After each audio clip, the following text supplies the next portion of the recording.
Bonne semaine d'information, madame, monsieur, le journal, les titres, bienvenue. 5 personnes ont perdu la vie et plusieurs autres ont été blessées lors d'un accident de la circulation à Montorganisé, dans le département du Nord-Est, lundi. Les victimes sont des membres de la chorale Cœurs Unis de la cathédrale Saint-Joseph de Fort-Liberté. Des membres du gang 400 Marozo ont incendié les locaux du bureau des douanes ainsi qu'un véhicule blindé de la PNH dimanche de la commune de Gantier.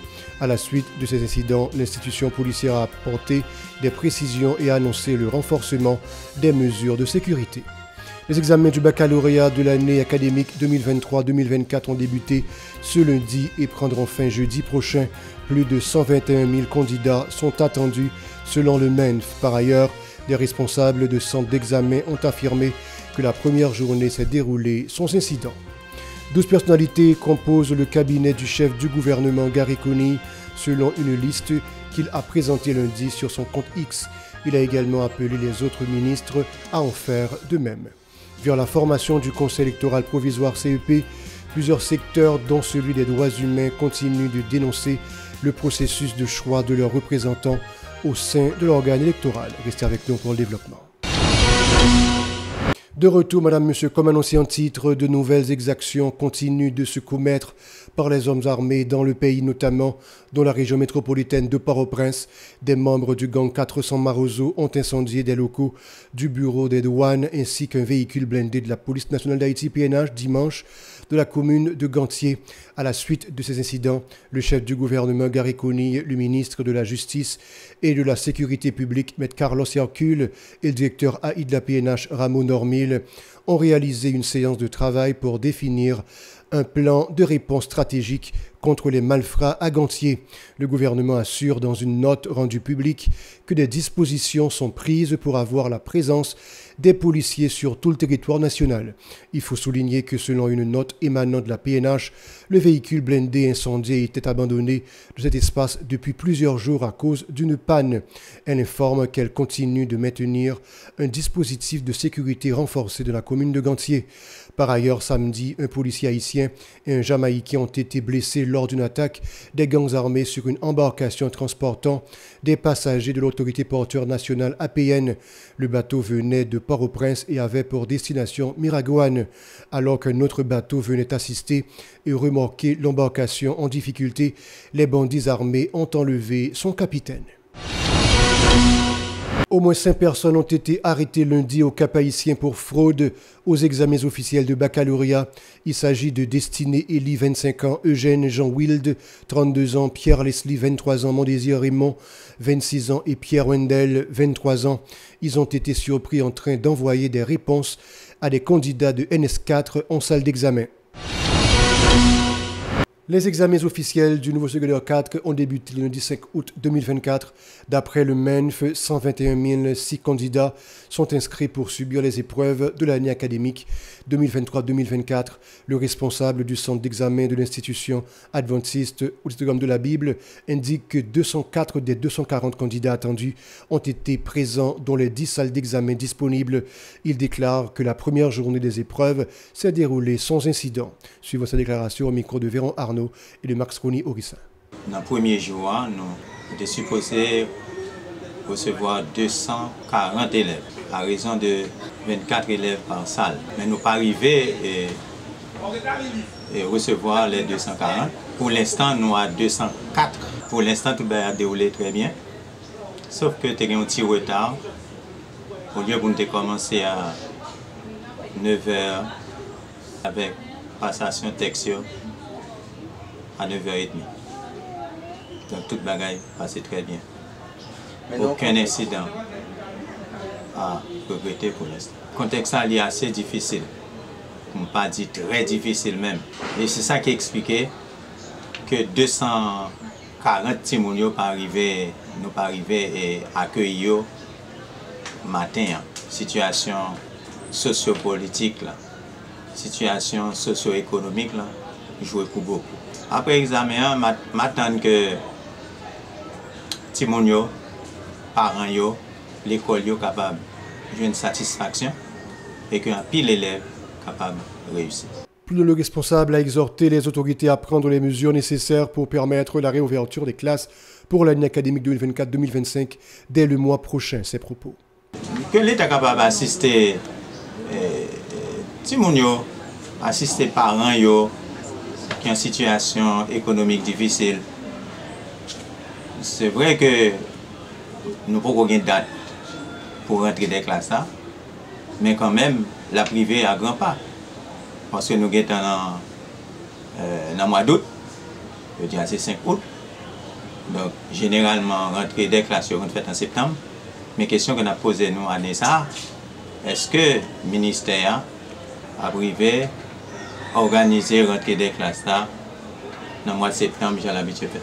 Nous avons dit que pas décourager, prendre l'étude au sérieux, parce que c'est là tout ça qui était pour eux. Pour sa part, Denis Guilaine, guerrier responsable du centre d'examen pour les personnes handicapées à l'institution adventiste Auditorium de la Bible, a expliqué que 13 des 15 candidats inscrits ont subi les épreuves.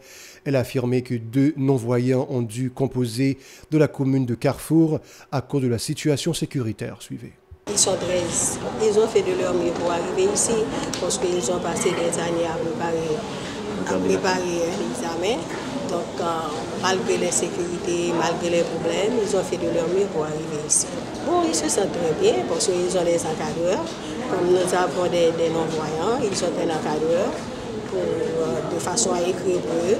Nous avons des sourds, les sourds peuvent travailler seuls. Nous avons un candidat paraplégie. Quand on dit paraplégie, ce sont les personnes qui marchent en trébuchant et qui n'ont pas un langage assez délié. Donc pour ces candidats-là, il leur faut un encadreur pour pouvoir écrire pour eux. Jusqu'à présent, ça va? Ça va jusqu'à présent. Qu'est-ce que j'espère après les examens? Que les enfants trouvent des facultés pour pouvoir les recevoir. Parce qu'après les examens, surtout les sourds, ils ne trouvent pas de facultés pour les recevoir. Et les non-voyants ont une chance, les formations physiques ont une chance, mais les candidats sourds n'ont pas de chance. Parce que ici, l'espace, nous avons l'espace depuis des années, donc c'est l'espace toujours réservé pour les candidats à une déficience quelconque. Vous parlez de cet espace? Oui, cet espace. Pour l'espace, nous n'avons pas de problème. Voilà. C'est toujours réservé pour les candidats à une déficience quelconque. Le PM Gariconi se dit satisfait de ses collaborateurs qui l'aident à travailler sur l'élaboration et l'exécution du programme gouvernemental de transition. Ce programme se concentre principalement sur les enjeux de sécurité, la crise alimentaire, la justice, les élections et la conférence nationale. De cette optique, il a publié la liste de ceux qui composent son cabinet. Parmi eux, l'ancien ministre du MENF, Nesmi Maniga, occupe le poste de directeur. Les autres membres du cabinet sont Stanley Emmanuel Augustin, Stéphanie Dorsainville, Anouk Eward, Enoumi Germain, Romero Guy Latry, Charina Louchard, Bernard Gousse, Dr Nikita Séjour, Marie-Elisabeth Bianca Sensei, Marie-Christine Stephenson et puis Hans Tipunauer. Des organisations du secteur des droits humains critiquent la plateforme des organisations haïtiennes de défense des droits humains POHDH visant à imposer son choix de représentant du secteur au Conseil électoral provisoire CEP. Jules Timogène, coordonnateur de l'Union nationale des avocats progressistes pour l'avancement d'Haïti, UNAPA, affirme que la structure POHDH n'a invité aucune autre organisation des droits de l'homme, notamment le Centre Karl Levesque et Défenseurs Plus, à participer au processus de sélection du représentant du secteur au sein du CEP. Suivant. Président là, parce que la question doit nous intéresser nous. Question violation doit nous intéresser nous. Et les lois violées la loi interdit le reste. Ensemble, organisation de droits humains, chita ensemble, nous dit désormais, nous pas d'accord hégémonie en Est. Nous pas d'accord statu quo en dedans secteur des humains. Nous demandons organisation traditionnelle pour nous faire table rase. Ça veut dire que ça, vieille pratique qu'on utilise longtemps pour camper. Conseil présidentiel là, écrit 2 organisations pour coordonner un processus pour nous voir les gens dans le KIP. Depuis 8 juillet. Et bien, le processus a bloqué parce que POHDH voulait utiliser des critères discriminatoires qui contraires avec la loi pour empêcher ensemble organisation participer dans le processus. Donc, pour qui ça voulait bloquer le processus? C'est parce que les envoyés dans le KIP, les envoyés dans n'importe quelle institution, c'est eux qui contrôlent les gens. Ça vous dit que les gens fait ça, vous fait. Les gens vraiment pas régler le travail secteur. La Fédération protestante d'Haïti, FPH, a apporté des précisions concernant le choix de Peterson Pierre-Louis en tant que représentant du 10 secteur au sein du Conseil électoral provisoire CEP. Lors d'une conférence de presse tenue lundi, le président de la Fédération a affirmé que 308 organisations ont participé dans le processus de désignation du représentant. Il a également mentionné que le Conseil présidentiel de transition les a conviés à une discussion. Écoutons ces propos au micro de Chilov Semixan et de José-Philippe François. Jodia, l'important en pile face à bonne parole en pile qu'a fait dans la presse au sujet de choix Fédération protestante d'Haïti te fait pour le voyer yon moun représenté dans le conseil électoral là. Haïti gen 3 organisations Jodia qui contesté choix Fédération protestante d'Haïti fait n'a tout dit ça pour opinion publique là que mettez 3 organisations ça yo ensemble, yo pas qu'à faire poids même yon dans 308 organisations membres de la Fédération protestante d'Haïti. Choix Fédération protestante d'Haïti te faire, les pas tourner sous décision parce que c'était toujours Fédération protestante d'Haïti que gouvernement yo président a toujours écrit pour faire choix yon monde pour voyer dans conseil électoral là. Choix ça Fédération pas tourner sous décision. Moi capable dire et matin là. Donc, moi, informé d'invitation, mais capable de environ, pendant parler avec nous, environ 1 heure de temps, côté que officiellement, moi, je viens de l'être là. Mais moi, prêt pour me chita avec le conseil présidentiel là, mais quant à choix, fédération, pas tourner sous décision. De son côté, le secrétaire exécutif de la Fédération, pasteur junior Jean Rico, a souligné que le processus de sélection s'est déroulé de la transparence. Il a déclaré que les organisations qui contestent ce choix le font parce que leur candidat n'a pas été élu. Suivez. Nous, la matin, pour nous faire lumière sur l'élection qui conduit choix pasteur Peterson Pierre-Louis comme unique monde que nous voyons qui représentait secteur des cultes réformés dans le niveau conseil électoral provisoire.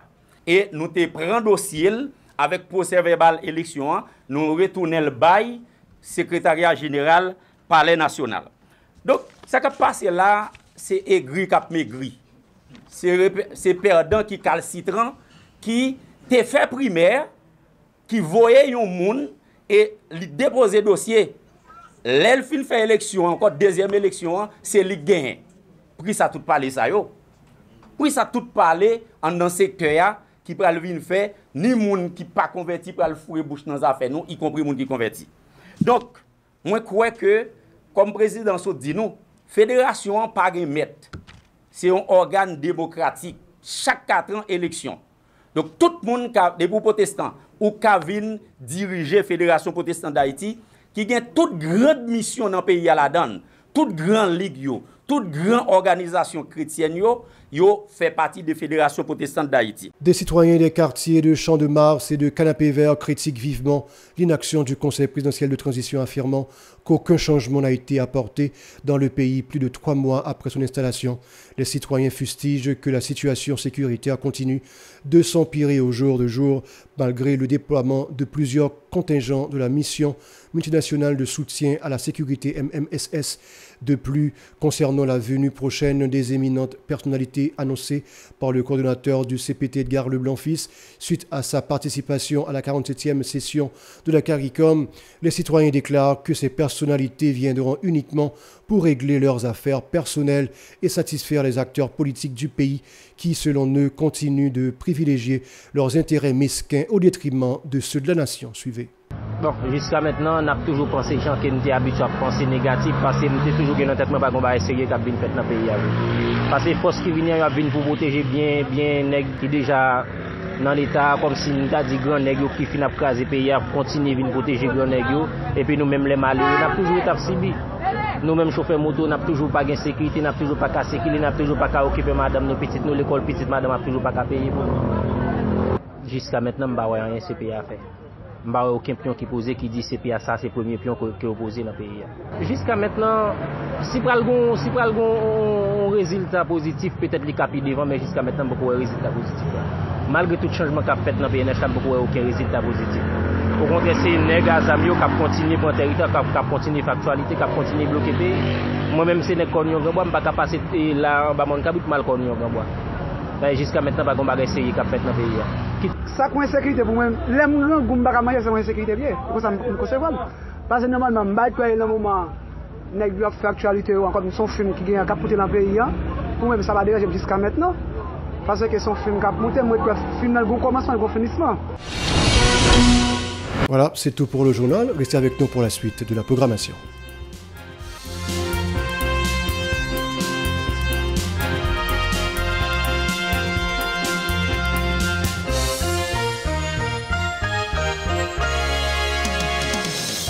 Si vous jugez que cette vidéo est intéressante, n'hésitez pas à liker et partager la vidéo. Et surtout, n'oubliez pas de vous abonner à cette chaîne et activer la cloche de notification pour ne pas louper aucune de nos vidéos.